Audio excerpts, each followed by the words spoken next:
Now that is a bucket full of produce from a garden I was complaining about. So I guess we really need to put things into perspective. Even though my garden is not as abundant as it has been in years past, it is worth noting the amount of produce that I have in this bucket right now. My garden is feeding us almost on a daily basis right now. I suppose I should probably stop complaining about it. Hey y'all, welcome to Back to Basics with Krystal. So today's video, I want to do a review on the Dessie squash. The Dessie squash. So here it is right here, and right beside me are the actual plants. Now the plant itself, let's talk about that first. The plant itself is a compact plant, about 2.5 foot tall. Let's see, 2.5 foot tall. It's got a spread on it at about 3 foot. However, I have started noticing a couple of them kind of crawling along the ground a bit. So I'm going to keep an eye on them, and if there's no tendrils, so they're not intended to trellis up. If they continue to kind of crawl out a lot, then I may consider doing an experiment next year, trellising 1 or 2 of them up like I do the lemon squash. So I'll have to keep an eye on that. But so far, it's a compact plant. We've got about a 3 foot spread, 2.5 foot tall. The leaves grow in a very nice pattern where I have not had to go in and do pruning. And if you don't know how to prune squash, I'll link it above, my video on how I prune my zucchini plants. So I'm seeing a nice kind of pattern where the leaves are kind of spread out. I gave each plant about 3 foot. Now I know you're kind of seeing a lot of grasses in here, and that's okay. That's okay. This is not a Pinterest picture perfect garden. It's a working garden, and I have weeds and I have pests, and that's okay. That's okay with me. I have to accept it. Otherwise, it'll drive me bonkers. So anyway, so I'm seeing the leaf pattern to where I don't feel like I have to go in and prune. There's still quite a bit of airflow moving through. I am having to go in, and I've done it a couple of times, where I've picked out some dead leaves. So I'll just keep an eye on it through the summer and see if I do need to kind of go in as the summer goes and prune. What I have noticed is that the Dessie squash is heat loving. That's right, you heard me. It's heat loving. I have yet to see any of these Dessie squash actually wilt down during the day. They're like, heat schmeat, bring it on, Texas sun. They're not phased at all by the heat, which is a super bonus, because a lot of yellow squash and zucchini, when it starts getting hot, they'll wilt down, and a lot of them will just quit producing at all. These, with the heat, the production has picked up. I picked Dessie squash yesterday and the day before, and I came back out here and picked again today. And when I give you a close-up look, you'll see that I've got several more in here that technically I can probably pick today. Yeah, that technically I could probably pick today, but I'm gonna wait about 24 hours and then pick them. So I'm seeing the production pick up. I'm seeing a lot more female blossoms along with a lot of male blossoms. So, so we've got a heat-loving plant. It's compact, so it'll fit nicely into a small garden, I believe. We do have a little bit of crawling. We'll keep an eye on that. All right, so let's talk about the fruit themselves. So the fruit are nice, little round, compact. Everything's compact about this plant. Nice little compact fruit. Looks kind of like a miniature pumpkin. Okay, but it's not. It's a squash, which technically I guess it's all from the same family. But these fruits, when the temperature was cooler, they stayed greener longer. Now, when they first come out, they're kind of a very light shade of green, almost white.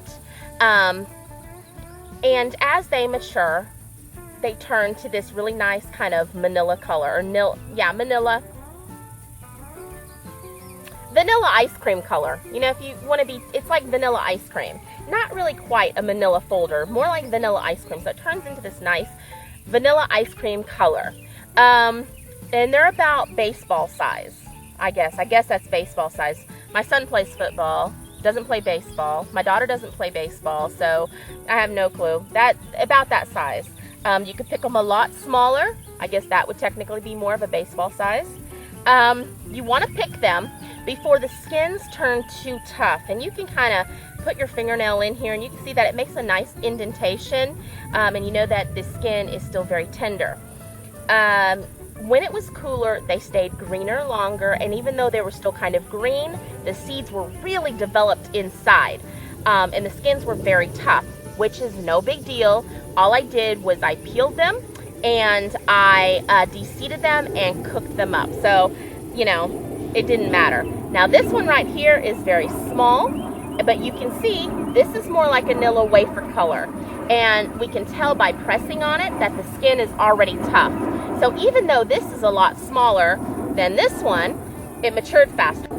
Fruits and vegetables are just like people. We come in all shapes and sizes and colors. So here you go. Taste-wise, it is a summer squash, by the way. It's a summer squash. Taste is not as sweet as your zucchini or your yellow squash. Zucchini and yellow squash, the longer you let it sit on the vine, the sweeter they get. And that's when they become giants, is when I really like to make bread from them. Even though you can't eat the skins because they're just too tough and the seeds are extremely developed. So you can't eat those. I mean, I guess you could, but I mean, it'd be kind of hard, I suppose.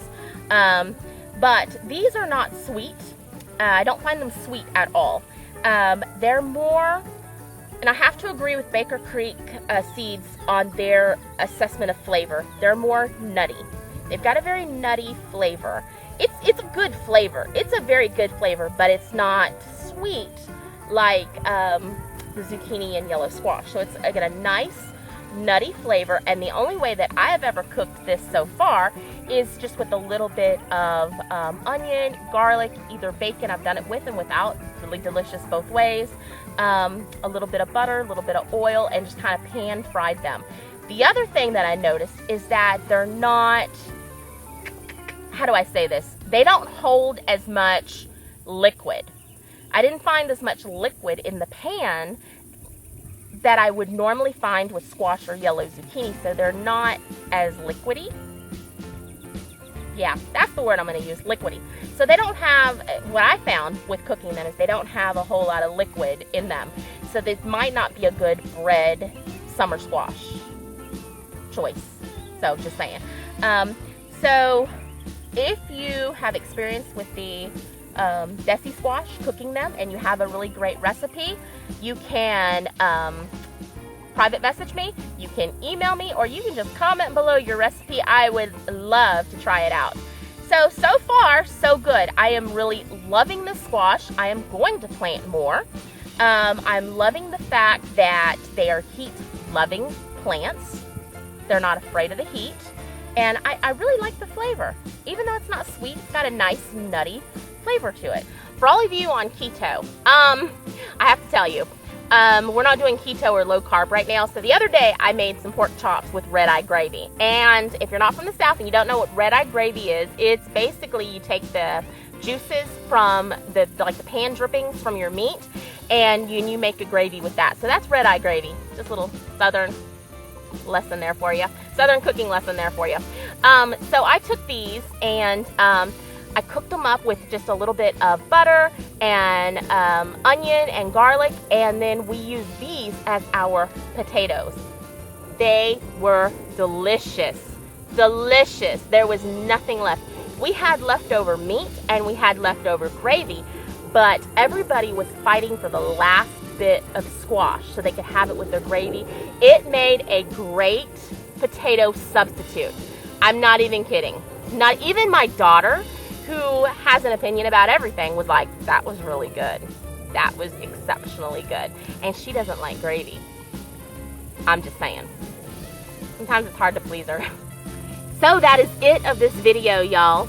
I hope you enjoyed the video. I hope you learned something, and I hope you're inspired to grow this unique little squash, this unique, heat-loving, prolific little squash. So if you haven't done so already, please give me a big old thumbs up for this video.